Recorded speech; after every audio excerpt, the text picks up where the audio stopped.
तो मार्वल के cinematic universe में ज्यादातर देखो हीरोज ही जीतते आ रहे हैं, बट कभी ये सोचा है कि अगर हीरोज की जगह विलन्स जीतते तो ओवरऑल एमसीयू पे किस लेवल का इफेक्ट पड़ता? बिकॉज अगर सोचे नहीं तो आज हम इसी पे ही बात करेंगे। लाइक ब्लैक पैंथर का किलमॉन्गर हो, एक्समैन का मैग्नीटो या मून नाइट से अमिड, ये सारे चिरकुंडे अगर जीते होते तो एमसीयू और उसके वासियों का क्या होता? तो सीधा शुरू करते हैं हमारे फर्स्ट अवेंजर के रेड स्कल से। बिकॉज देखो आई थिंक अगर ये लाल खोपड़ी जीत गया होता तो अवेंजर्स तो दूर की बात है, एमसीयू ही नहीं होता। पहले तो ये हमारे नीला डब्बा यानी टेसरैक्ट के पावर से हर तरह की एडवांस टेक्नोलॉजी और वेपन्स बना के वर्ल्ड वॉर 2 को आराम से जीतता, फिर एक एक करके सारे पोजीशंस और रेजिस्टेंस ग्रुप्स को पूरा उखाड़ ही देता। लाइक कैपरूस के हाउलिंग कमांडोज हो या हावर्ड स्टार का एसएसआर, कुछ बचते ही नहीं। मतलब फ्यूचर में अवेंजर्स तो दूर की बात है, सीड ही नहीं बन पाती। और ऑब्वियसली जब रोकने के लिए कोई होता नहीं, add to that Spacetoon की पूरी ताकत भी पॉकेट में ही पड़ी होती, तो हाइड्रा भाई हर देश को मसल के एक डोमिनेंट ग्लोबल फोर्स ही बन गई होती। रेड स्कल एंटायर अर्थ पे रूल करता। बट वो तो देखो चाहे कुछ हुआ नहीं, बट दूर एक सातों समंदर पार अलग टाइमलाइन में ठीक 55 इयर्स बाद अगर एक्समैन में हमारे मैग्नेटो सक्सीड हो गए होते अपने मशीन से सारे वर्ल्ड लीडर्स को म्यूटेंट्स बनाने में, तो इससे भाई साहब उसका गोल पूरा होता कि नहीं ये तो मुझे नहीं पता, बट जैसे उसके मशीन के साइड इफेक्ट्स थे सारे के सारे वर्ल्ड लीडर्स वहीं पे ही निकल लेते सबके आगे, जिससे पूरी दुनिया ऑब्वियसली म्यूटेंट्स के खिलाफ हो जाती। इन्हें तो बहाना चाहिए। एंड मे बी जो सेंटिनल प्रोग्राम हमारा 1973 में बंद हो गया था वो भाई फिर से चालू भी हो जाता। मतलब days of future past film आती ही नहीं, और वो नहीं आती तो एक और टाइमलाइन बनता नहीं, और बनता नहीं तो जुलाई में तुम डेडपूल एंड वुल्वरीन देखने नहीं गए होते।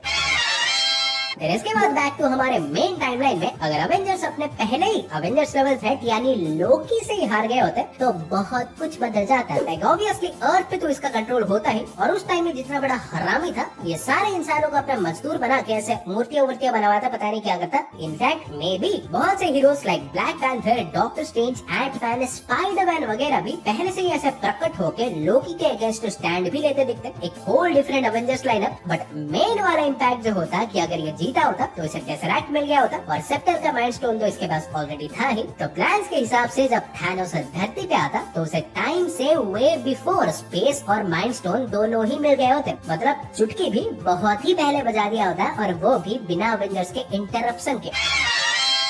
फिर एज ऑफ अल्ट्रॉन में अल्ट्रॉन जीत जाता तो क्या होता ये तो हम ऑलरेडी देख ही चुके हैं। इस टाइम विजन की बॉडी ली थैंक्स टू थैनोस की होम डिलीवरी इसे खड़े खड़े इन्फिनिटी स्टोन्स में मिल गए, और उसके बाद भाई इसने धरती क्या यूनिवर्स क्या पूरे का पूरे मल्टीवर्स की ही लगाने वाला था, but guardians of the multiverse ने टांग अड़ा दी। और अगर इसने देखो उन्हें भी हरा दिया होता तो पहले तो भाई उसके बाद ये सीधा ऐसे वॉचर बाबा के आने वाले घर में जाके हर एक यूनिवर्स के बारे में पता लगाता, फिर धीरे धीरे करके एंटायर मल्टीवर्स से हर तरह की लाइफ है मिटा ही देता। बिकॉज बंदे का भाई एक ही गोल था, वो था पीस, और उसे अचीव करने का उसे एक ही रास्ता आता था, exterminate all and every kind of life. कोई बचेगा ही नहीं तो पीस ही पीस होगा, सो जा।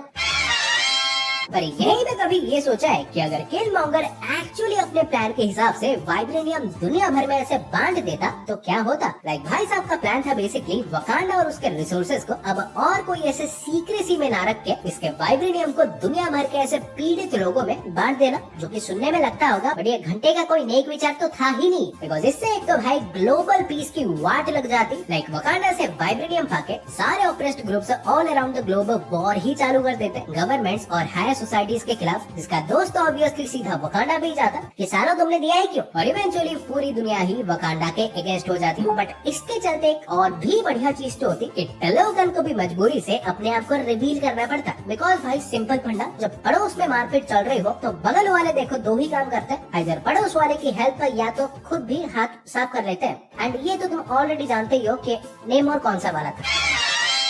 पर यहीं पे सर फिर अगर हमारे क्ली के मामू डोरमामू डॉक्टर स्ट्रेंज को हरा के जीत गए होते तो एमसीयू भाई खत्म तो नहीं बल्कि इसकी काउंटडाउन चालू हो जाती। लाइक अगर डोरमामू हमारे रियलिटी में आके अर्थ को भाई अपने डार्क डिमेंशन में लपेट लिया होता तो अर्थ की तो देखो लगती हमेशा लगती है। बिकॉज अवेंजर्स से लेके एक्सपोर्ट्स हो रिवेंजर्स हो इसका कोई घंटा कुछ उखाड़ ही नहीं पाते। ये एक लिटरली गॉड है। ये तो चलो स्ट्रेंज ने इसका काट के भेज दिया था, वरना ये भाई रैम्स को चबा जाता है। सो अर्थ को लपेटने के बाद ये एक एक करके सारे 8 रैम्स को ही कंज्यूम कर जाता, वो भी इन्फिनिटी स्टोन से सहित। मतलब हर एक रेलम के साथ ये और भी पावरफुल बनता जाता, और एंड में भाई पूरा का पूरा एमसीयू ही इसके डार्क डायमेंशन में पड़ा होता।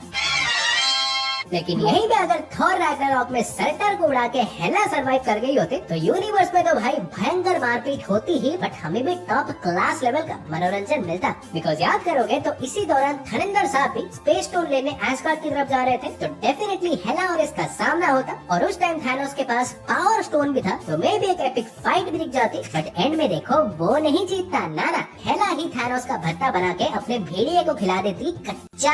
बिकॉज भूलो मत कि बहन जब हमारी एस्गार्ड या उसके आसपास भी होती है तो उसके पावर्स भाई डबल क्या ट्रिपल ही हो जाते हैं। सो थानोस को टपकाने के बाद ये एक एक करके ऐसे सारे रैम्स को कॉन्कर करती। मे भी ऐसे अवेंजर्स और डॉक्टर स्ट्रेंज वांडा सारे मिलकर इसे एक टफ फाइट देते, बट एंड में प्रोबेबली वही ही हारते।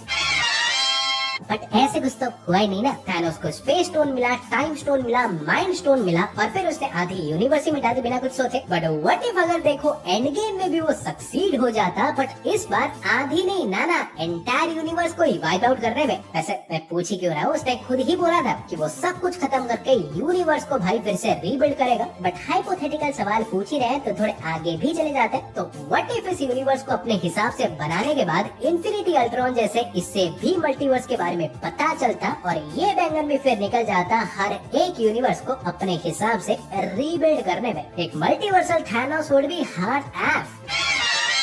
पर एंड गेम से हटके अब हमारे मून नाइट पे है, क्योंकि यहाँ की अमिट देखो अगर जीत जाती तो I am actually not sure कि धरती क्या ही बन जाती। लाइक मार्क और खोंसू का टिकट काटने के बाद ये धरती के भाई हर एक इंसान को जज करती। और अगर देखो किसी के मन में भी कुछ भी ऐसे थोड़ा भी ऐसे बुरा उसे मिल जाता तो ये उसे भाई स्ट्रेट कट मार देती। और ह्यूमन नेचर को गौर करें तो ऐसे बिलियन से साफ हो जाते। बट हाँ ये जरूर है कि धरती से बुराई भाई कम्प्लीटली मिट जाती, सारे हाथ में फूल लेके घूमते। पर मारपीट तो भाई दूर की बात है, कोई भी एक दूसरे को गाली तक नहीं देता। मतलब ओवरऑल एक ऐसी लाइफ जो कि कम्प्लीटली लाइफलेस होती।